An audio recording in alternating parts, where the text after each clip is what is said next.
kita mau jadi tuan rumah Olimpiade, ya kan? Kita udah bidding ikut Olimpiade. Masa kita mau setback lagi mundur ke belakang? Tuh di Eko Yuli, kenapa? Satu-satunya orang Indonesia 5-time Olympians. Olimpiade Paris ini, itu potensi emasnya sangat tinggi dari cabang-cabang olahraga yang lain. Saya sebelahan sama Rosan waktu di Rio gitu ya. Itu sampai remes-remesan tangan tuh. Kalau perlu patah kaki ya ini momentum paling penting. Patah yang penting, patah kaki di Olimpiade. Halo, apa kabar untuk teman-teman Liputan Indonesia TV dimanapun teman-teman berada, semoga selalu sehat. Kali ini saya Aziza Hanum yang akan menemani, kalau bisanya Glenn ya. Sekarang Hanum nyempil dikit di episode podcastnya Liputan 6 Sports di semua platform digitalnya Liputan 6. Dan kali ini kita akan ngobrol yang lagi juga sama serunya, lagi hangat banget menjadi bahan pembicaraan, yakni tentang persiapan kita jelang Olimpiade Paris 2024. Dan seperti biasa, podcast kita tidak pernah sendirian, nggak pernah ngomong-ngomong cuman hostnya aja. Kita udah punya narasumber yang luar biasa di sini. Ada Bang Raja Sabto Oktohari selaku Ketum Komite Olimpiade Indonesia atau Presiden NOC Indonesia. Bang Okto. Salam olahraga. Salam olahraga. Jaya. Fishbomb. Sehat-sehat ya Bang? Alhamdulillah. Alhamdulillah. Bang, tapi mungkin sebelum kita memulai lebih jauh, banyak teman-teman di luar sana yang belum terlalu clear. Sebetulnya NOC ini tuh apaan sih Bang dan tugasnya tuh ngapain? Iya. Itu bagus itu. It's good for opening lah gitu ya. Good for opening. Jadi pertama gini, sebelum kita ke NOC, NOC stand for National Olympic Committee, ya kan. Nah, ajang olahraga yang paling prestisius, yang tertinggi di dunia itu namanya Olimpiade. Nah, nggak banyak orang yang tahu. Orang pasti pikir, ada SEA Games, ada Asian Games, ada Olimpiade. Gitu. SEA Games kita kirim atlet ribuan. Asian Games kita kirim. Nah, kenapa Olimpiade atletnya sedikit? Karena memang Olimpiade itu olahraga multi event atau kegiatan multi olahraga yang paling selektif, paling prestisius, paling tinggi di dunia, dan hanya mempertandingkan yang terbaik di dunia. Jadi best of the best. Best of the best. Jadi proses kualifikasinya itu panjang. Selama 2 tahun,28 dari seluruh cabang olahraga yang dipertandingkan, which is 35 cabang olahraga, 28 itu fixed number, plus 5 additional number. Jadi ada 28 cabang olahraga yang fixed number dan 5 cabang olahraga yang additional. Ini kualifikasi nih ya, bukan seleksi ya? Ini semuanya kualifikasi, semuanya kualifikasi. Dan para atlet hanya ranking dikurang dari 22 atau 24 ranking yang boleh ikut dalam pertandingan multi event yang paling bergengsi ini.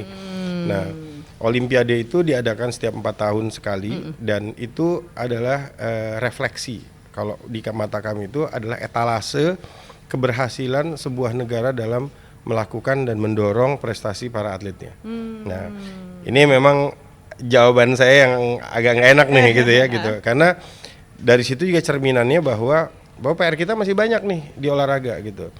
Bahwa Indonesia yang kita merasa besar sebagai negara dengan populasi nomor 4 terbesar di dunia setelah India, Cina, Amerika dan Indonesia nomor 4, ternyata jumlah atlet yang qualified itu nggak sesignifikan itu. Nggak sejalan dengan jumlah penduduk ya. Kemampuan ekonomi kita ternyata belum sejalan dengan prestasi olahraga kita. Sehingga Pak Jokowi waktu itu, Bapak olahraga kita menyampaikan bahwa pasti ada yang salah, coba dicari. Waktu 2019 kalau nggak salah waktu itu. Nah, anyway, kita menyadari itu sehingga kita melihat bahwa apa yang salah ini harus diterjemahkan sampai ke bawah. Nah, itu tugasnya Komite Olimpiade Indonesia. Bahwa di dunia ada IOC atau International Olympic Committee. Kalau di Asia ada OCA, ada Olympic Council of Asia. Nah, di setiap negara itu ada NOC, National Olympic Committee. Kalau di Indonesia NOC Indonesia gitu ya. Nah, jadi NOC ini adalah penjaga Olympic Charter. Karena olahraga itu tata kelolanya atau tatanannya diatur oleh dunia. Jadi kita nggak bisa memaunya kita sendiri, gitu. Nah, kalau dari sisi sini ada IOC, ada OCA, ada NOC, di sebelah kanannya itu ada International Federasi. Jadi ada cabang-cabang olahraga Jadi international federasi itu ada 2 macam. Oke. Ada international federasi yang direcognize oleh IOC, ada international federasi yang tidak direcognize atau belum direcognize sama IOC gitu. Sehingga cabang-cabang olahraganya pun jadi ada 2 macam gitu. Ada cabang olahraga yang sudah masuk dalam kelompok IOC, ada cabang olahraga yang belum masuk kelompok IOC. Recognize itu yang belum direcognize ini ASN yang memang baru-baru enggak juga. Atau emang belum masuk aja gitu. Memang belum direcognize aja. Contoh seperti bela diri Kempo gitu ya. Nah, Kempo itu tidak direcognize sama IOC gitu umpamanya. Atau pencak silat umpamanya. Pencak silat sampai hari ini juga belum direcognize. Nah, kita mau dorong ke sana. Nanti kita ngomong ke sana. Nanti kita ngomong ke sana. Gitu karena kita punya cita-cita nih gitu ya. Nah, karate umpamanya. Karate itu sudah direcognize. Nah, jadi dari kalau tadi kelompoknya ada 2, ada recognize dan unrecognize. Nah, yang direcognize sendiri itu terbagi lagi. Karena ada 28 cabang olahraga yang fix, ada 5 cabang olahraga yang additional. Nah, karate contohnya itu masuk ke additional sport. Sehingga pada saat sebelum Olimpiade Tokyo, karate masih masuk ke dalam kategori Olympic number. Tapi begitu setelah Olimpiade Tokyo, karena karate tidak lagi dipertandingkan di Olimpiade berikutnya, baik itu di LA maupun di Brisbane, sehingga karate menjadi non-Olympic number, tapi but recognized by IOC. Gitu. Oke. Jadi bahkan masuk cadangan pun juga enggak? Yang 5 tadi itu? Enggak, bukan cadangan, itu additional number. Additional number. Jadi setiap Olimpiade itu ada 28 cabang olahraga yang fix plus 5. Sama plus 5. Contoh kayak speed climbing, surfing, skateboard itu masuk ke dalam additional. Kalau besok di LA itu ada flag football, terus ada squash, terus ada banyak macam-macam banyak macam gitu yang memang memang modelnya itu karena dia ganti-ganti gitu, tergantung daerahnya. Contoh kayak di Amerika itu kan yang populer umpamanya flag football. Nah, mereka minta saya mau olahraga kita masuk dong gitu ya. Nah, itu bagian dari bargainingnya. Dari yang 5 additional tadi gitu, termasuk baseball juga termasuk. Gitu ya. Bahkan speed climbing juga masuk additional ya? Itu additional. Speed climbing masih sampai LA masih ada gitu, masih ada. Nah, ada skateboard juga. Nah, lucunya ada cabang-cabang olahraga juga seperti skateboard sama sepatu roda gitu kan.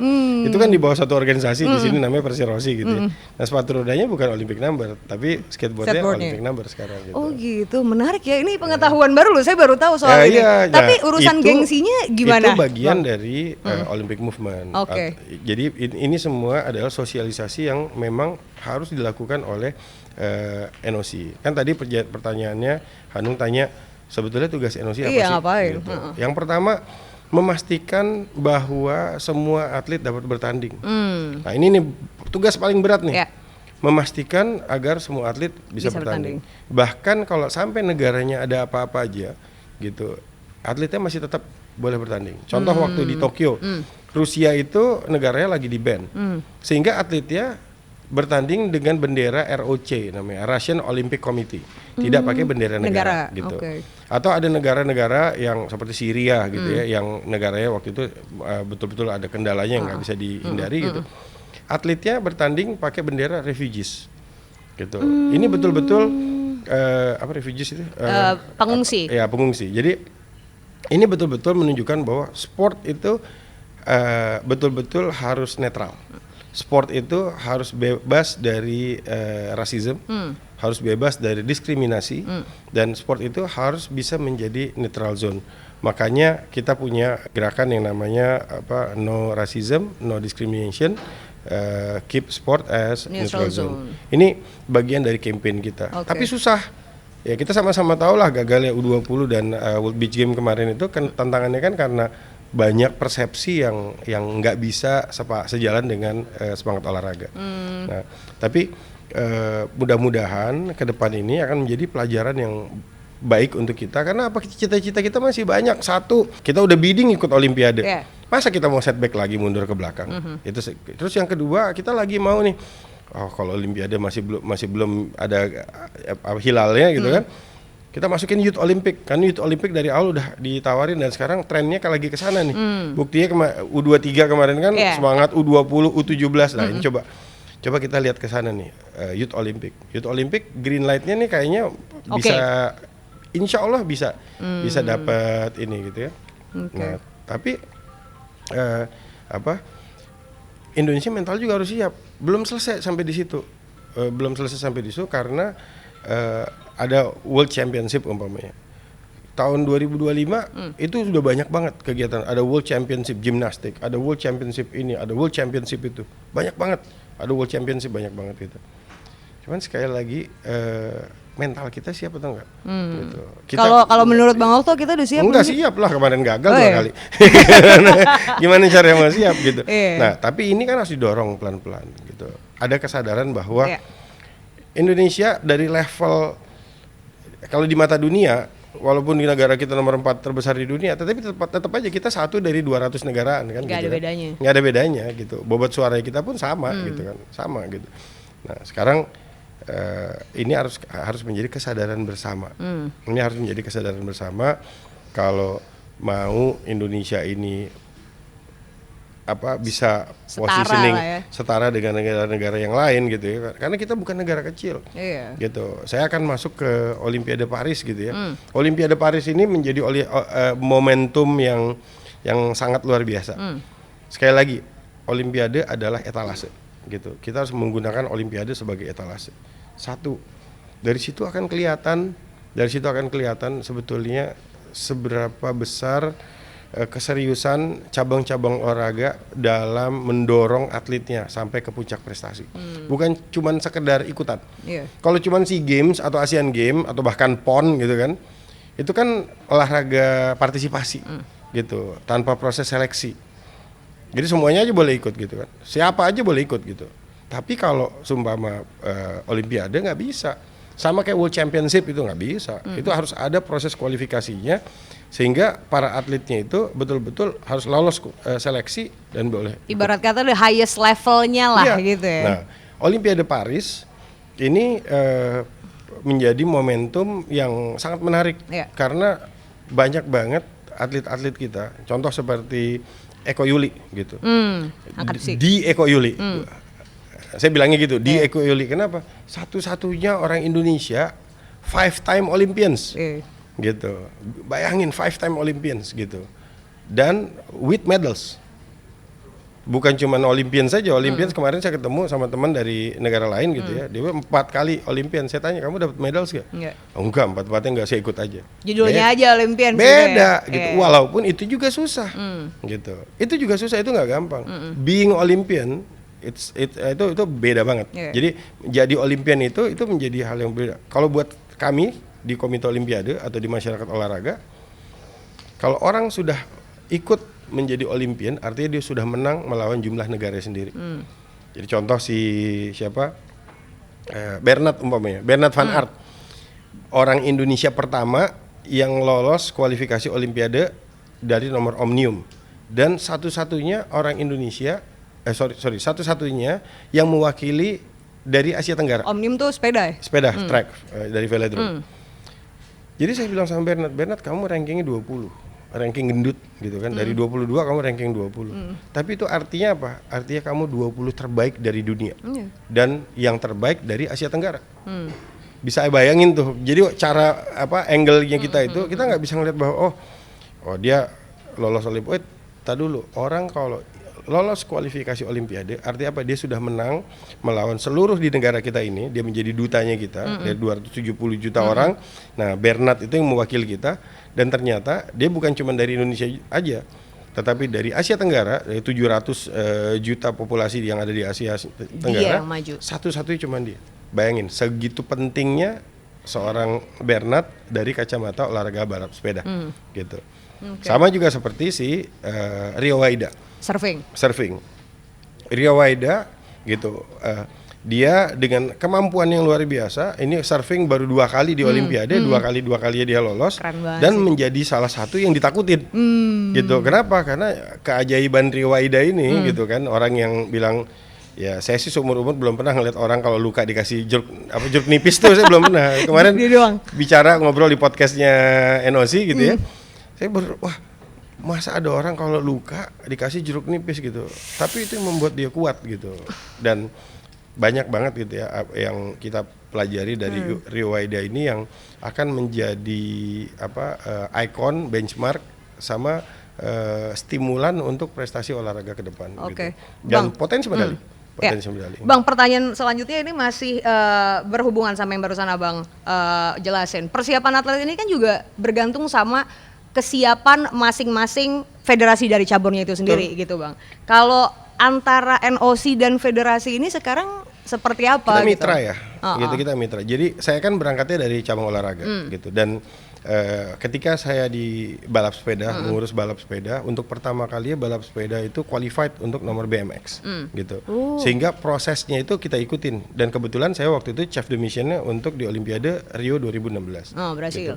Nah, proses untuk menuju ke sananya itu nggak gampang. Dari 3 atlet yang kita dorong, dari dua atlet sisa 1, dari sisa 1 akhirnya berangkat gitu kan. Nah, sampai di sana pun itu tantangan juga macam-macam gitu kan.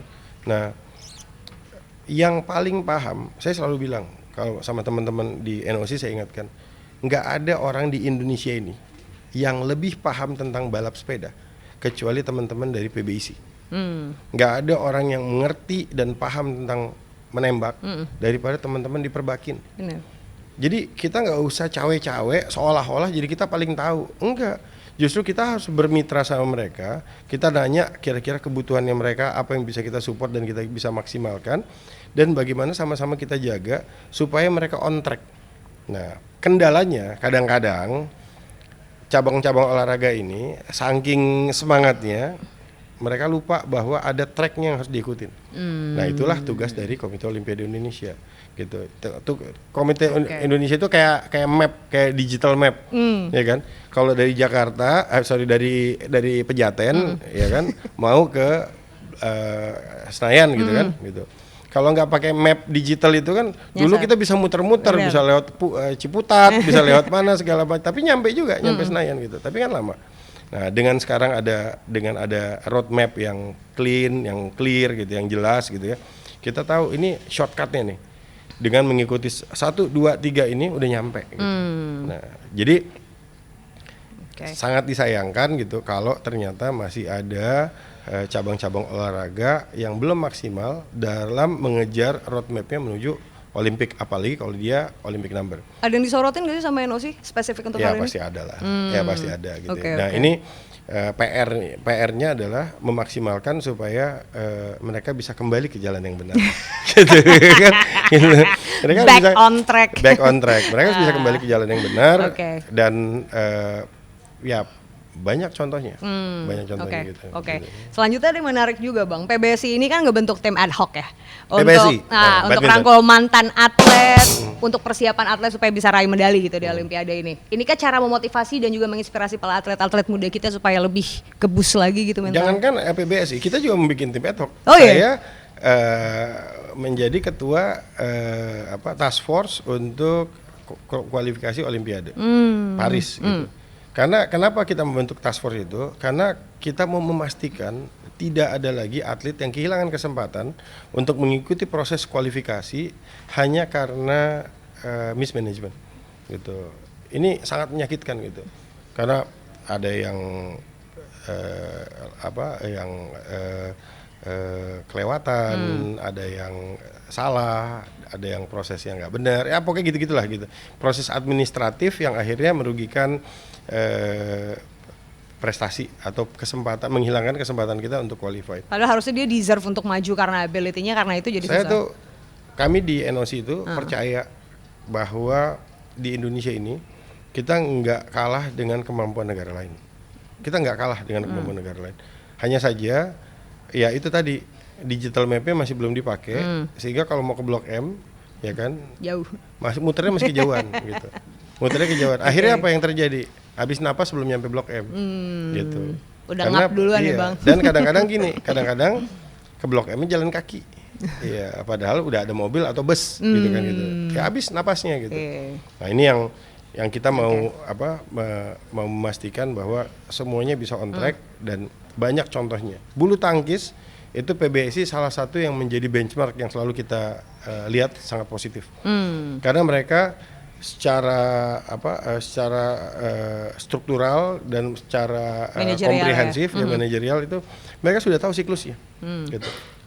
Jadi melesetnya paling 1-2. Bulu tangkis kan selalu menjadi troops yang terbesar dalam kontingen Olimpiade gitu. Karena mereka udah tahu siklusnya bahwa ini harus ikut ini, mereka harus ini, bahwa yang qualified adalah sini segala macam. Kita dapat emas kemarin di Tokyo dari bulu tangkis. Kita dapat emas dua-duanya dari Tokyo maupun dari Rio ya kan, dari bulu tangkis. Karena sebetulnya kita hanya dapat emas dari bulu tangkis. Ya kan? Abis kita, ini nambah yang lain, Bang. Abis ini. Bukan dari Olimpiade sebelumnya kita hanya dapat emas dari bulu tangkis. Benar. Gitu. Jadi benchmarking lah ya bulu tangkis. Ini momentum yang sangat berbeda. Karena apa? Karena Olimpiade Paris ini itu potensi emasnya sangat tinggi dari cabang-cabang olahraga yang lain.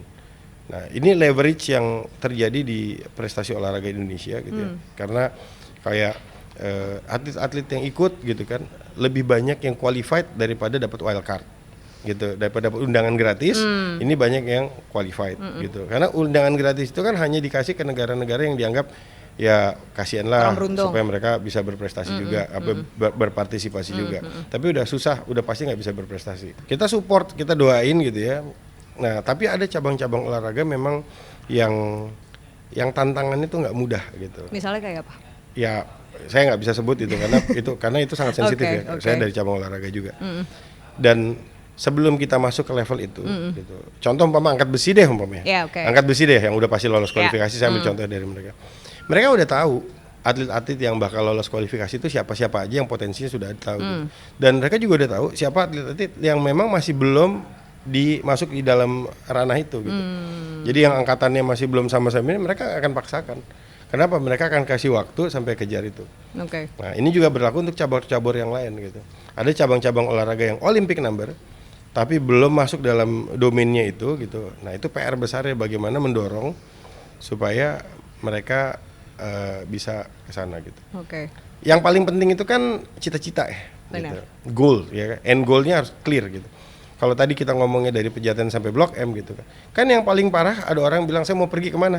Ya pokoknya pergi aja lah gitu. Nggak tahu ujungnya kemana gitu. Atau nggak tahu level yang sebetulnya yang tertinggi seperti apa. Nggak mungkin Olimpiade itu dibandingkan dengan Asian Games. Nggak mungkin Asian Games dibandingkan dengan SEA Games, apalagi PON gitu. Tapi tanpa mengesampingkan itu semua ya Bang. Nah, tapi ini kan semua game. Ya ini kan semua kan aktivitas olahraga. Betul. Gitu. Ini semua aktivitas olahraga.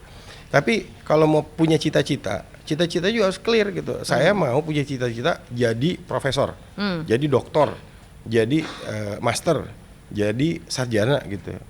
Masa cita-cita jadi anak SD gitu kan gitu. Ya kan clear gitu kan. Nah, Olimpiade harus menjadi cita-cita yang tertinggi. Dan negara ini harus punya gengsi gitu. Karena apa? Karena kita dilihat oleh negara-negara lain. Kita harus punya gengsi. Bahwa gengsi kita adalah Indonesia bisa menjadi tuan rumah dari event-event internasional yang setara dengan negara-negara lain. Karena Amerika sudah, Cina sudah, Inggris sudah, ya kan. Terus India menuju ke sana dan banyak sekali event-event dilakukan di sana. Indonesia kita sudah mulai nih. Nah, sekarang kita mau dorong lagi supaya lebih banyak yang di sini. Semangatnya presiden kita udah sama. Semua presiden, dan ini presiden yang terpilih Pak Prabowo gitu ya. Satu-satunya presiden internasional federasi dari Indonesia. Satu-satunya presiden internasional federasi dari Indonesia yang ada di dunia. Gitu. Artinya semangatnya pun masih semangat olahraga gitu. Nah, sekarang gimana caranya kita bisa menggunakan semua potensi kita ini, kita menggunakan Indonesia sebagai negara besar ini betul-betul menempatkan diri kita sebagai negara besar. Bukan hanya ngakunya atau merasanya besar, sibuk-sibuknya di negara kita sendiri, tapi keluar jadi jago kandang. Gitu. Mentalnya yang harus disiapin terlebih dahulu ya. Tapi bicara soal mental, persiapan fisik dan mental para atlet kita gimana Bang? 2 bulan nih, udah 2 bulan banget celahnya. Kalau fisik, saya kira itu udah makanan ya. Itu nggak usah, kita nggak usah ngajarin ikan berenang lah gitu kan, karena ikan udah tiap hari udah berenang juga gitu. Nah, kalau mental itu memang tantangan besarnya gitu, karena Olimpiade itu betul-betul sebagai ajang tertinggi buat para atlet. Yang paling terasa itu, jangan kan atlet kita aja yang nontonnya deg-degan. Bener. Saya tuh berapa kali, saya ingat saya sebelahan sama Rosan waktu di Rio gitu ya. Gitu sampai remes-remesan tangan tuh. Padahal atletnya juga ngangkat olahraga menurut saya ini olahraga yang paling gampang di dunia itu angkat besi. Ya, Paling gampang. Paling gampang di dunia itu angkat besi menurut saya gitu. Saya bilang sama Pak Joko gitu ya, saya bilang Pak Joko ini olahraga paling gampang di dunia. Gitu. Ternyata tapi paling susah di dunia. Kenapa? Karena perang mentalnya begitu tinggi. Gitu. Kalau catur olahraga mental, main catur gitu masih berstrategi. Angkat besi nggak ada strateginya. Cuman pilih itu. Iya. Tapi tekanan mentalnya begitu besar. Jangankan untuk atletnya. Kita semua jadi saksi bagaimana Eko waktu itu si pokoknya atlet ada Rahmat, ada si Denny, ada segala macam itu. Kita menyaksikan mereka bisa ngangkat. Tapi begitu pas saat di panggung kemampuannya berubah. Kenapa? Karena tekanannya si marwah si event itu sendiri. Baik itu Olimpiade, World Championship gitu. Oh ternyata olahraga yang kita anggap paling gampang ini olahraga yang paling susah juga. Pressure-nya itu ya, benar. Mental games. Benar. Mental games. Benar. Nah kita di sana datang duduk gitu, perasaan kita ya udah nggak tahu, wah udah kacau balau gitu. Gimana atletnya? Iya. Gitu. Nah sekali lagi yang paling penting untuk dijaga itu adalah mentalnya gitu. Karena banyak sekali atlet-atlet yang memang udah kalah sebelum bertanding. Gitu. Karena begitu masuk lolos qualified gitu kan, tapi sebelum bertanding itu udah kalah mental. Nah ini yang harus itu betul-betul tim Olimpiade Paris ini kan dipimpin sama Chef de Mission Anin gitu kan. Iya, Mas Anin. Nah, Anin juga ketua akuatik gitu kan dan olahraga juga. Ya, jadi saya ingatkan gitu kan, kebetulan kalau lihat dari petanya 2024 ini Anin, terus 2021 kemarin Rosan, 2016 saya, terus 2012 itu Erik gitu ya, Erik Thohir gitu. Nah, dan kita semua temen gitu kan, jadi kita saling ngingetin gitu. Nah, kisi-kisinya Anin juga selalu bilang, kisi-kisinya apa nih? Kira-kira ilmunya sama lah. Gimana caranya supaya atlet itu mentalnya nyaman dan peak performance-nya dia itu pada saat di Olimpiade. Manusia itu kan nggak bisa naik terus gitu ya, pasti ada naik turunnya. Nah kita mau peak performance-nya itu pada saat Olimpiade. Harus ada pendampingan psikolog kali, Bang. Ya kita jadi psikolog semua kalau udah kayak gitu. Mau nggak mau ya. Dan gini loh, ini yang selalu saya bilang sama orang-orang teman-teman di lingkungan olahraga itu, menjaga mental atlet itu nggak gampang. Gitu. Bener. Dan yang sekarang yang paling susah itu gangguan dari jempol-jempol netizen. Jempol-jempol yang nggak bertanggung jawab. Benar. Gitu. Itu ya mungkin kan gini, kalau orang kalau nggak terlibat secara emosional, secara langsung gitu, mereka nggak bisa mengikuti juga gitu. Iya. Tapi kalau kita ngikutin prosesnya, kita tahu nih atletnya di ujung. Saya bilang lagi, perlu nggak sih kita nanya atlet yang lolos di Olimpiade, tanya kamu udah latihan atau belum? Nggak perlu lah. Nggak perlu karena mereka udah pasti latihan gitu. Iya. Mereka pasti ambisinya gimana saya bisa menang, gimana saya bisa dapat medali gitu kan.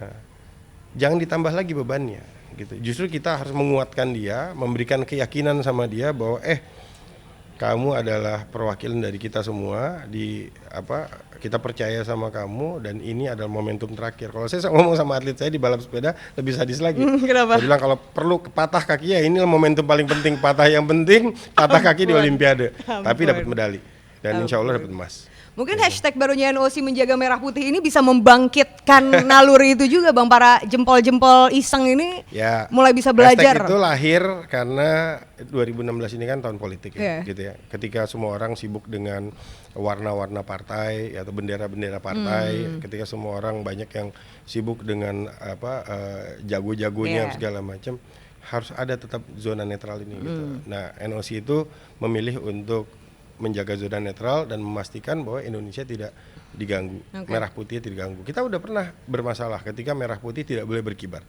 gitu. Dan rasanya tuh sakit banget. Benar. Kemarahan itu luar biasa gitu. Tapi bukan cuma kemarahan, kekecewaan dan kesedihan. Faktanya apa? Faktanya baru kita disadarkan bahwa kita ini nggak sendirian. We are part of the bigger system gitu kan. Jadi kita nggak bisa maksain sesuatu yang memang cuman mau-maunya kita sendiri aja gitu kan, nggak bisa. Akhirnya dengan kesadaran itu muncullah IADO waktu itu, Indonesian Anti-Doping Organization gitu kan. Gitu. Sebelumnya nggak begitu jelas gitu tentang anti doping, padahal doping merupakan musuh utama dari para atlet dan olahraga dunia gitu ya. Nah ini memang menjadi tuntutan, dan alhamdulillah kita menyesuaikan dari 1 tahun yang disangsikan kepada kita, akhirnya kurang dari 3 bulan bendera merah putih bisa berkibar kembali. Nah itu bagian dari PR yang memang menjadi tanggung jawab dari Komite Olimpiade Indonesia. Balik ke pertanyaan pertama. Luar biasa. Tapi masih ada yang kurang sih. Kita masih kurang. Pusat pelatihan masih banyak. Udah ada beberapa. Tempat TC. Banyak. Tempat TC juga ada beberapa gitu. Pusat recovery yang belum ada. Indonesia belum punya pusat recovery gitu. Saya selalu pelan-pelan setiap ada kesempatan ngomong, saya selalu menyampaikan gitu. Karena persepsi terhadap recovery is always part of training gitu kan. Gitu. Jadi tapi di Indonesia belum ada fasilitas yang komprehensif terhadap recovery system para atlet gitu. Negara mana yang paling bagus Bang untuk urusan ini? Banyak. Qatar bagus. Ya Qatar punya Aspire itu. Gitu. Itu bagus gitu. Di Prancis mereka punya INES gitu, satu fasilitas Olympic Center gitu, bagus. Jepang punya Yamamoto lupa sih. Pokoknya nama-nama kayak merek makanan gitu lah. Lupa gitu ya. Kayak mecin gitu. Banyak. Korea punya gitu, negara, dan bahkan tetangga kita Malaysia. Malaysia dengan program atlet andalannya itu punya satu gedung yang isinya itu pusat recovery center gitu. Nice. Kenapa? Karena atlet yang latihan, atlet elit itu pasti cedera. Benar. Nah, masalahnya pada saat dia cedera, recovery cepat atau enggak gitu. Nah, cedera itu kendalanya kalau tidak segera ditangani, ya cedera rubah jadi yang lebih serius gitu kan gitu. Ini terjadi sehingga proses recovery atletnya terhambat. Nah, di kita scouting gitu ya. Saya selalu bikin rumus-rumus tuh. Saya bikin rumus itu waktu menjalankan organisasi itu, organisasi olahraga ada 6. Yang pertama namanya atlet, ya kan. Yang pertama namanya atlet. Yang segitiga itu ya. Kedua namanya pelatih. Yang ketiga namanya wasit. Yang keempat namanya event. Yang kelima namanya venues gitu. Yang keenam baru organisasi. Gitu. Jangan dibalik. Kalau zaman dulu organisasi duluan, akhirnya organisasi Munas. Jadi spesialis Munas doang gitu. Atlet aja nggak punya gitu. Nah, kalau sekarang dibalik nih, fokusnya sama atletnya. Atlet dari proses pencariannya, scoutingnya, terus udah gitu atlet elitnya, regenerasi atletnya gitu, sampai kemampuan atletnya. Nah, itu betul-betul sekarang lagi didalemin sama semua cabur-cabur supaya scoutingnya juga benar gitu kan, untuk nyari atletnya juga benar. Ngawasinnya gimana Bang? Nah, ngawasinnya itu masuk yang kedua. Pelatihnya harus benar gitu. Jangan pelatih ecek-ecek lagi. Dan saya juga kurang setuju bahwa semuanya harus asing, enggak juga gitu. Kenapa? Karena balap sepeda sudah membuktikan lolos Olimpiade 2 kali tanpa tanpa atlet asing. Bukannya anti asing. Ketika kita perlu ya harus ada. Tapi kalau orang Indonesia bisa didorong untuk ke level yang itu, mendingan dorong orang Indonesia dong. Gitu. Nah, ini kebutuhannya apa? Bahasa Inggris. Kendala tetap bahasa itu ya. tantangan besar itu bahasa Inggris. Nah, yang ketiga wasit. Ya kan, kita sibuk sama atlet sama pelatih, lupa bahwa wasit itu juga sangat penting. Itu tuh Bang. Ya, wasit, referee, juri, ya kan, komiser itu penting. Nah, di waktu Asian Games, Asian Para Games waktu itu kan Pak Erik ketua Asian Games, saya ketua Asian Para Games gitu. Tantangan kita ya nyari atlet yang dari Indonesia, nyari wasit yang dari Indonesia. Akhirnya kita pinjam dari negara-negara lain. Gitu. Tapi Bang, secara angka, ini pertanyaan ini doang Bang ya buat intermezzo aja. Secara angka menurunnya jumlah wasit Indonesia itu juga bukan karena sejalan dengan kesejahteraan mereka yang tidak pernah baik untuk menjadi seorang wasit Indonesia. Saya nggak setuju ya kayak gitu ya, gitu, karena kalau bicara sejahtera, kalau wasitnya benar, gitu, kalau dia punya kemampuan yang benar, nggak mungkin nggak sejahtera, gitu. Karena wasit itu rata-rata ada levelnya, ada level nasional, level elit, sama level internasional. Kalau dia terus mengembangkan dirinya dengan baik, gitu ya, itu pasti dia akan dicari orang. Dia pasti akan dicari baik itu di nasional, di regional, di kontinental, bahkan di dunia. Gitu. Kita cukup bangga juga beberapa wasit dari Indonesia itu dipakai di Olimpiade Paris gitu. Oh ya? Ya bangga kan? Gitu. Iya nice. gitu. Ya, tapi yang sedih kan kalau atlet wasit di Indonesia ternyata nggak bisa dipakai pada saat di Indonesia sendiri. Nah, ini tantangan ke depan. Begitu juga dengan event. begitu dengan venues. Makanya saya bilang sama teman-teman dari cabur itu jangan ada lagi pemerintah daerah gitu yang bangun fasilitas olahraga tanpa berkoordinasi dengan cabur-caburnya masing-masing. Sekali lagi yang paling paham tentang olahraga tertentu pasti caburnya. Balap sepeda PBIC, menembak Perbakin. Jadi jangan ujuk-ujuk bikin cuman gara-gara kenal sama si ini, kenal sama si itu, akhirnya apa? Jadi waste. Gitu. Itu sering banget terjadi tuh. Yeah. Apalagi menjelang kegiatan-kegiatan tertentu, bikin-bikin venues gitu kan, bikin-bikin tempat pertandingan. Udah nggak kepake. Akhirnya nggak kepake. Nggak standarnya nggak standar internasional. Yeah. Nah, siapa yang bisa memastikan itu standar internasional? Ya cuman internasional federasi atau Asia Konfederasi atau yang paling dekat nasional federasi. Gitu, yang ada di Indonesia. Gitu. Oke. Bang, sekarang kita ngomongin soal target lah. Tadi udah di depan sedikit banyak udah diobrolin 25. Tapi kayaknya turun deh Bang. Jepang kan 28. Maksudnya apa?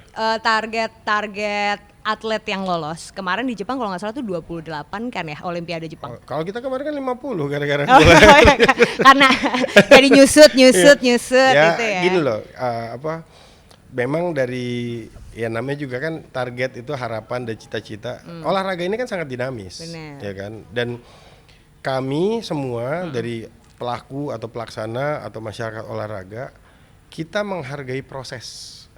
Bukan hanya bisa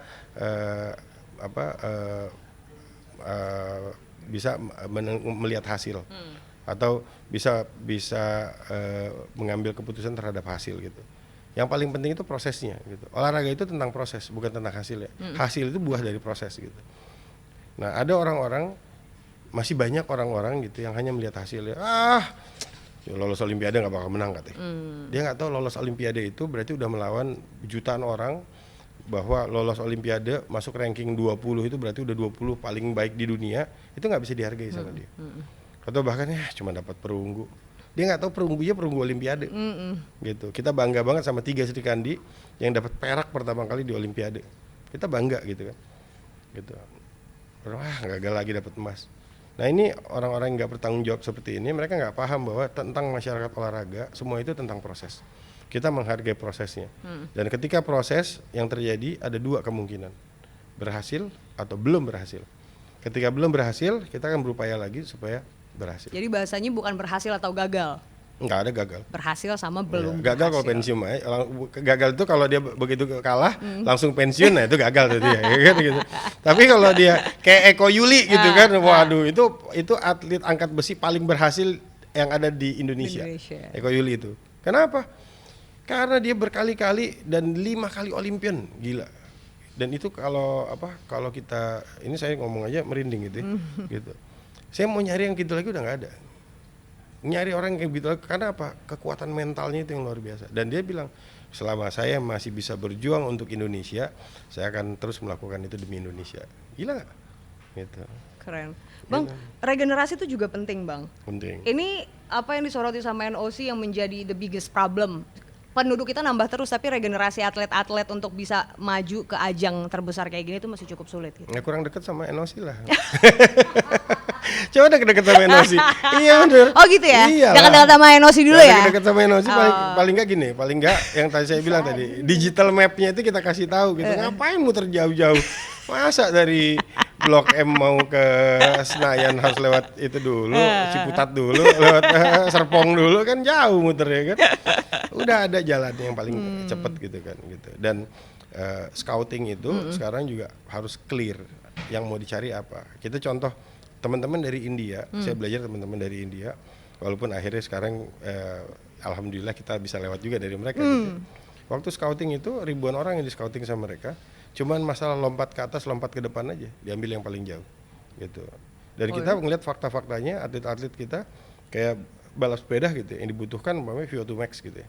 VO2 max, kalau VO2 max besar artinya paru-paru besar. Di mana orang-orang yang paru-parunya besar? Ya mungkin di ketinggian di atas 1.500 sampai 2.000. Di mana ketinggian 1.500 sampai 2.000? Ya mungkin daerah-daerah yang daerah pegunungan ya kan, seperti Dieng, Wonosobo apa segala, dan itu kelihatan ternyata atlet-atlet kita yang berprestasi banyak dari wilayah-wilayah tinggi gitu kan. Oh itu ngaruh ya Bang? Karena paru-parunya besar, VO2 max-nya besar gitu. Satu hal itu. Terus kedua, kenapa sekarang kita banyak sekali dikit-dikit naturalisasi gitu. Kenapa naturalisasi gitu? Ya sekali lagi beda loh. Kita menyaksikan begitu ada naturalisasi masuk ke dalam tim, mental timnya berubah. Gitu. Mental timnya berubah. Apa jadi lebih pede? Lebih pede ya. Satu itu. Terus kedua, tinggi badan. Nah ini PR banget nih. Gitu. Nyari orang tinggi itu di Indonesia susah banget. Apalagi orang tinggi yang rajin olahraga, yang mau milih karir untuk olahraga. Nah, kita dari 2016 saya waktu itu dengan Pak Erik, dengan Pak Rosan, dengan teman-teman, sekarang dengan Anin, apalagi presidennya gila olahraga. Pak Jokowi itu kan gila olahraga. Gitu. Dari awal tuh selalu kalau tentang olahraga tuh nggak pernah nolak. Gitu. Saya berkali-kali saya datang cerita tentang olahraga, dia bilang oke. Gitu. Karena emang suka sekali sama olahraga gitu.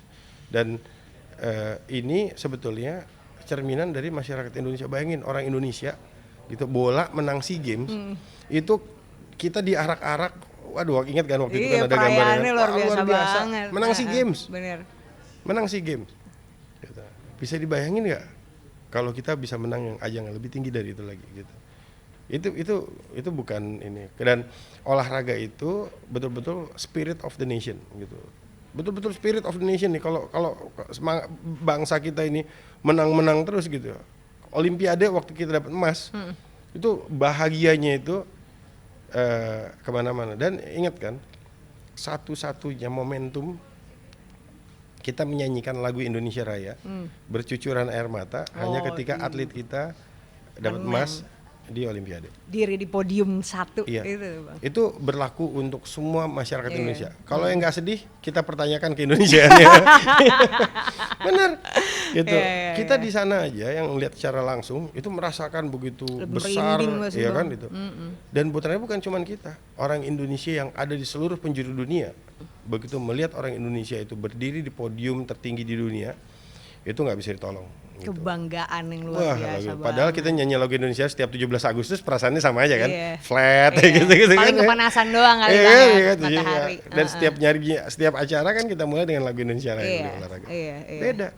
Tapi begitu kita masuk ke dalam fase momen itu gitu, itu ke-Indonesiaan itu akan berubah semua. Bahkan belum menang Bang di lapangan bola aja deh, lawan luar negeri gitu, ketika nyanyi lagu Indonesia Raya tuh bangga itu perasaannya kan luar biasa kan. Iya luar biasa. Tapi kalau menang lebih luar biasa lagi. Benar. Kalau waktu sebelum bertanding nyanyi lagu Indonesia itu berdebar-debar. Benar. Tapi begitu menang itu setiap bait itu susah banget untuk disebutin. Susah banget. Coba aja bayangin. Bener. Susah banget. Iya. Kayaknya baru udah, tapi kan gengsi gitu. Indonesia. Pengalaman pribadi pasti nangis Pengalaman juga. Pribadi ya kan. Iya. Ya, makanya biasanya triknya apa? Apa? Pura-pura hormat. Ya kan? Padahal matanya ditutup-tutup begini. Sambil gini-gini. Oh gitu. Oke. Bang, kita ngomongin lagi soal target. Oke. We talk about proses, bukan hanya hasil akhirnya aja. Tapi pasti NOC udah ngeset dong yang jadi cabur-cabur unggulan Indonesia untuk ajang Olimpiade Paris kali ini. Kalau aku nggak salah itu ada badminton, angkat besi. Ada 12 cabang olahraga. 12 totalnya? 12 cabang olahraga yang berpotensi dapat emas. Oke, potensial. Iya. Kalau disempitin lagi yang udah pasti dapat emas, apakah kita badminton bisa dapat lagi? Belum ada. Nggak ada yang pasti di olahraga. Nggak ada yang pasti. Semua dinamis kalau tadi kata Bang. Kenapa saya bilang gitu? Sebagai Ketua Komite Olimpiade Indonesia atau Presiden National Olympic Committee of Indonesia, perlakuannya harus tetap sama. Mau dia berpotensi, mau dia paling berpeluang gitu. Tapi semua atlet yang berangkat ke Olimpiade, semuanya punya potensi untuk dapat medali, bahkan emas. Gitu. Perlakuannya harus sama. Kita harus memastikan itu dulu. Nah, masalah nanti peluang yang besar, peluang yang ada gitu ya, peluang yang ada lebih dominan kepada yang mana? Itu memang sudah kita koordinasikan dengan chef de mission maupun dengan cabornya masing-masing. Karena cabor itu yang cabang olahraga itu yang paling menjaga atletnya. Mereka ngukur nih, oh ini peluangnya, ini potensinya bagus nih, ini bisa ini bisa itu. Tapi olahraga dinamis. Dinamis. Dia bilang contoh umpamanya panahan gitu. Saya bilang panahan susah dapat emas. Kenapa? Karena masih ada temboknya Korea Selatan gitu ya. Tapi kalau mereka bisa lewatin itu gitu, atlet itu bisa dapat emas. Bukannya panahan Indonesia tuh oke banget ya Bang? Kalau Korea Selatan masih ada, itu temboknya. Dan saya bilang sama mereka, pokoknya sampai mimpi aja harus bisa mimpi ngalahin Korea Selatan. Mimpi aja mimpi harus aja tidurnya dong, bayangin pokoknya ngalahin Korea Selatan gitu. Karena itu temboknya. Itu temboknya sama kayak basket dengan Filipina dulu kan gitu kan. Iya. Kalau basket kan pikiran kita kalau basket Asia Tenggara harus ngalahin Filipina gitu kan. Atau water polo dengan Singapura umpamanya gitu, atau akuatik dengan Singapura gitu. Pokoknya kalau mau lolos di Asia Tenggara harus lewat Singapura dulu. Kalau olahraga air itu pasti Singapura gitu. Jadi setnya golnya yang tinggi dulu, mimpi gitu. aja harus kayak gitu. Jadi kita harus tahu bagaimana pakemnya itu supaya yang tadi ini kisi-kisi dari digital map yang saya bilang. Makanya jangan jauh-jauh dari Enosi. Siapa sih Bang yang jauh-jauh dari Enosi? Jadi penasaran nih kita. Di spill nggak mau di spill Bang? Kayak diajak gitu, persuasif gitu Enosinya. Emang Enosi juga nggak pengen mengajak kayak sini dekat-dekat aja sama kita? Oh Enosi sangat gitu. terbuka. Enosi itu kantornya dibuka untuk umum gitu. Jadi bukan cuman cabur, atlet, pelatih, wasit yang semua bisa datang ke kita gitu. Dan memang kita membuka forum, kita punya komisi-komisi yang untuk fokus untuk ngurusin atlet, pelatih dan segala macam gitu. Ya kita berharap mereka juga datang karena kalau ada apa-apa nanti ujung-ujungnya kan kita juga. Gitu. Enosi galak kali Bang, jadi pada males. Enggak, Enosi penyayang banget. Pokoknya semua dikasih minum lah kalau datang gitu. Kita ngomongin minum, mau minum dulu nggak Bang? Boleh. Kayaknya panjang banget nih kita ngobrol dari tadi nih. Kita nunggu ditawarin. Oh gitu ya, udah haus dari tadi. Silakan Bang Okto, maaf ya Bang lupa. Oke. Abis ini lebih hot lagi topiknya, makanya saya minta Bang Okto untuk minum dulu Bang. Ngomongin tentang olahraga, kita juga ngomongin sarana prasarana dan juga pendanaan. Yes. So far, selalu support pemerintah itu seapa sih Bang? Karena setauku anggaran olahraga di kita tuh cuma 0,03%. 0,08% dari APBN. Kecil banget. Ya, kecil, sangat kecil banget. Karena itu juga dibagi sampai kepemudaan kan. Gitu. Jadi kalau ditanya support pemerintah bagaimana? Ya kurang pasti. Duitnya kurang gitu. Walaupun effortnya besar gitu. Kita tahu presidennya suka olahraga, terus Menporanya ini lahir dari komunitas olahraga. Harusnya lebih royal dong. Royal itu kan bukan hanya dari pemerintah, kan pemerintah ada eksekutif sama legislatif ya kan. Legislatif ini kan yang melakukan penganggaran kan legislatif. Nah, Komisi 10 untuk olahraga itu memang harus didorong untuk memperjuangkan supaya anggaran kue anggaran itu bisa lebih didorong ke cabang olahraga ke pembinaan prestasi olahraga. Enosi udah ngajuin untuk naikin anggaran. Ini bukan bukan ranahnya Enosi ya. Kemenpora berarti ya. Ini dari Kemenpora. Oke. Tapi gini, kalau sekali lagi kalau bicara gengsi nih, kalau bicara gengsi kan lebih enak tangan di atas daripada tangan di bawah. Benar. Gitu. Kita sih berharap olahraga bisa independen nih, gitu. Tapi ruangannya harus ada. Nah, sementara ini sayangnya untuk perusahaan-perusahaan yang memberikan support kepada olahraga itu belum ada insentifnya. Jadi pemerintah itu mungkin harus membuat regulasi-regulasi supaya mendorong perusahaan-perusahaan itu supaya mau CSR-nya itu dikasih ke olahraga. Kan CSR itu sekarang aturannya cuma ke sosial sama agama kalau nggak salah ya. Belum ada olahraga. Ya, olahraga nggak disebut-sebut. Nah, atau ada alternatif yang lain. Atau ada alternatif yang lain supaya sumber pembiayaan yang bisa memberikan support yang kepada olahraga. Karena olahraga itu mahal banget. Olahraga itu nggak murah gitu. Dan olahraga sebagai etalase, terus sebagai benchmark dari keberhasilan pembinaan prestasi, tapi konsekuensinya mahal banget. Apalagi ketika masuk ke dalam sport science. Kemarin orang-orang itu di podcastnya Enosi Indonesia itu champion itu kaget semua ketika saya wawancara Bernard. Kenapa? Karena orang nggak nyangka ketika saya sebut bahwa Bernard itu sepedanya harganya 500 juta. Ya, Bernard harganya 500 juta dan sepeda ban cadangannya itu kira-kira 200 jutaan. Jadi untuk Bernard aja kira-kira 700 juta gitu. Kayaknya banyak gitu kan. Ternyata negara lain 1 miliar. Gitu. Dan yang juara itu 5 miliar. Wow. Jadi segitu masih murah sepedanya Bernard ya? Murah banget gitu. Tapi untuk kita kan kedengarannya kayak waduh. Masa sepeda beli rumah aja, tuh. Sepeda aja 700 juta. Padahal yang juara 1 juara 2-nya itu 5 miliar. Amerika, Jepang apa segala macam itu 5 miliar. Si Malaysia aja, Azizul Awang itu juara dunianya yang dari Malaysia itu, frame-nya aja udah 1 miliar lebih gitu. Nah, kenapa mahal itu? Karena memang R&D ya, research and development ya, dan itu nggak murah. Nah, kita kalau mau keep up ke sana gitu, apalagi teman-teman waktu saya ngurus Asian Para Games, dulu sedihnya lebih parah lagi. Itu Pak Seni Marbun, abang saya tuh. Gitu, saya kadang-kadang kalau ngeliat saya prihatin gitu. Bayangin aja. teman-teman yang hand cycling itu sepedanya berat, begitu kita lihat lawannya pakai karbon. Waduh, gimana? Iya, gimana cara mau ininya dengan semangat, motivasi yang tinggi, tapi ternyata kita belum ke sana gitu kan. Nah, ini harus ada solusinya. Pak Erik sudah kasih bantuan support. Saya nganggapnya itu stimulan nih. Jadi stimulannya itu pakai BUMN. Gitu. Orang bilang kok BUMN nih bantuin, iya, tapi BUMN juga hanya sebagai stimulan. Gitu 17 cabang olahraga kalau salah yang disupport sama BUMN gitu. Ya, kan di Indonesia ini banyak banget perusahaan-perusahaan, banyak banget swasta, banyak banget individu-individu gitu. Bukan prestasinya aja yang harus by design, not by accident, tapi proses pelaksanaannya pun harus by design gitu. Sehingga perusahaan-perusahaan yang mau support ke olahraga itu harus by design. Kalau saya support, kira-kira saya bisa apa nih?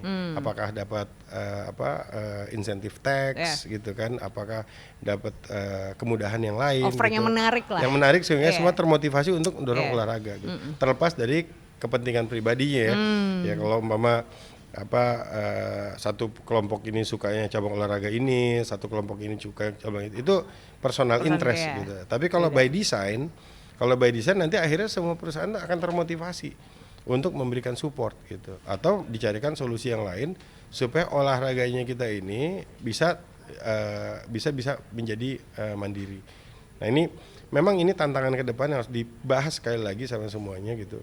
Karena kalau bicara dari anggaran pemerintah atau APBN, ya faktanya hari ini 0,08% itu. Nggak bakal bisa kemana-mana jauh-jauh ya Bang ya? Ya, maksudnya dengan begitu ekspektasi juga jangan terlalu tinggi juga gitu. Yang membuat kami semua atau saya merasa sangat bangga dengan segala macam keterbatasan yang kita punya itu, tapi ternyata prestasi olahraga kita bisa di sini. Bang, tapi penasaran, one question. Ini untuk berangkat ke Perancis, Bang, mempersiapkan semua atlet dari semua cabur, ini kita kudu bermodal berapa, Bang? Modalnya sih lumayan banyak ya. Pengen tahu. Jadi si Kemenpora dari Kementerian Pemuda dan Olahraga itu memberikan stimulan atau support kepada cabang-cabang olahraga dalam proses kualifikasi. Jadi udah dari awal tuh ada perjanjian kerjasamanya, mereka support. Jadi mereka kasih support pembiayaannya sehingga atlet ini bisa lolos kualifikasi. Gitu. Nah, ini kan challenge ya gitu ya gitu. Ya, itu karena proses mekanisme anggaran zaman dulu juga beda tuh, karena saya ngikut zaman dulu tuh nggak ada tuh proses kualifikasi olimpiade tuh nggak ada, yang ada cuman try in sama try out gitu kira-kira gitu ya. Nah, mudah-mudahan nanti akan jadi lebih baik lagi gitu. Karena perjalanan masih belum selesai, ini jauh dari standarnya gitu. Kita berharap besok-besok itu by design Indonesia memang disiapkan untuk lolos kualifikasi olimpiade dengan jumlah atlet yang lebih banyak lagi dan juga dengan prestasi yang gemilang. Nggak dijawab. Mungkin Bang dengan adanya numbers ini banyak swasta-swasta yang pengen support gitu Bang akhirnya, karena melihat ini something yang akan sangat menjadi gemilang di masa depan. Kurang banyak gitu ya kan. Kurang banyak ya kan. Dan masih nyari dana sampai sekarang? Masih, saya udah ngehubungin MTek kok. Bosku dong, bosku. Iya, makanya MTek jadi sponsor, gitu. Jadi hostnya broadcaster, official broadcaster Olimpiade kan gitu kan. Bagus ya. Iya, proposal ntar kita kirim.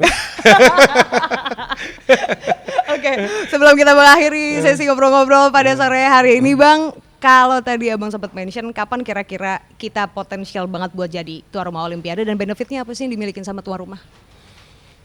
Banyak ya gitu ya. Itu secara moral, secara mental, secara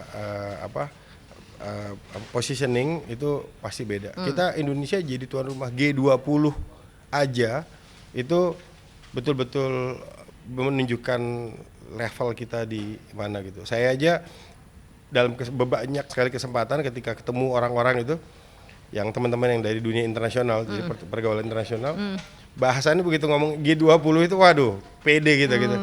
Wah, you are hosting G20 ya, gue bilang yes. That's me. Kebanggaan sendiri gitu. Iya betul. Gitu. Sukses Asian Games, Asian Para Games itu nggak selesai tuh. bahasan sampai hari ini. Masih terus ya? Orang masih terus bisa, wah sukses Asian Games. Gimana Olimpiade? Setiap ketemu ini orang selalu cerita, wah Indonesia itu hebat, Indonesia apa segala macam. Nah Indonesia bisa hebat, bisa makin hebat lagi kalau kita bisa membuktikan pada dunia bahwa memang kita levelnya sudah bukan di tempat yang sama, tapi sudah di tempat yang lebih baik lagi. Nah ini PR kita masih banyak, ya mudah-mudahan grup MTech ini nggak berhenti di podcast tetap ini ya, aja. Tetap ya, iya dong, karena harus. Masih banyak masih banyak PR kita, PR besar untuk memberikan kesadaran kepada masyarakat Indonesia bahwa Indonesia ini harus mampu berdiri. Ini raksasa tidur yang untuk ngebanguninnya itu nggak bisa satu orang, tapi harus seluruh masyarakat Indonesia supaya menunjukkan kepada dunia bahwa Indonesia juga mampu berdiri tegak seperti 4 negara atau 5 negara yang ada di posisi teratas tadi. Karena kalau hari ini ngelihat dari prestasi ya pasti ya Cina, Amerika, ya kan, Indonesia belum kesebut-sebut gitu kan. Gitu. Jadi kira-kira kita akan ada di roadmap-nya tuh kapan Bang? Target kalau dari Bang Okto sendiri tahun berapa kita bisa jadi? Besok. Amin ya. Besok. Amin. Ya kita kemarin kita udah dapat tantangan besar ya. Kemarin kita dapat tantangan besar dengan gagalnya pelaksanaan event gitu. Nah, mudah-mudahan ini kita bisa recovery gitu. Recovery kita bisa cepat disadarkan ini bukan tahun politik lagi gitu. Mudah-mudahan peluang yang kita bisa dapatkan itu bisa tetap sama dan kita harus menjaga bahwa Indonesia ini harus mampu untuk setara dengan negara-negara lain. Mampu lah pasti ya Bang. Positive thinking. Ya harus. Harus ya. Kan saya bilang harus. Harus Mampu. Kalau harus itu artinya kalau nggak mampu pun harus kita bikin bisa jadi. Oke. Bang Okto, terima kasih banyak Bang buat waktunya. Sama-sama. Good luck untuk persiapan 2 bulan ke depan dan Olimpiade Paris. Semoga kita bisa panen banyak medali emas utamanya di sana. Atlet-atlet kita sehat semuanya. Akan ada sejarah baru yang akan kita saksikan kita lihat di Paris 2024. Betul banget. Dan semua di medianya kami, MTech, SCTV dan juga semuanya karena kita akan jadi official broadcaster dari Olimpiade Paris 2024. Bang Okto, terima kasih atas kesediaannya udah mengisi podcast pada hari ini. Sukses selalu buat podcastnya Bang Okto juga. Kita tunggu episode keempat ya abis ini ya. Mantap kalau gitu. Oke, untuk Anda yang menyaksikan tayangan ini jangan lupa untuk like, comment, share tayangan ini ke siapapun karena ini akan menarik sekali. Kita akan ikuti terus perkembangan Olimpiade Paris 2024 akan seperti apa. Saya Aziza Hanum. Bye-bye.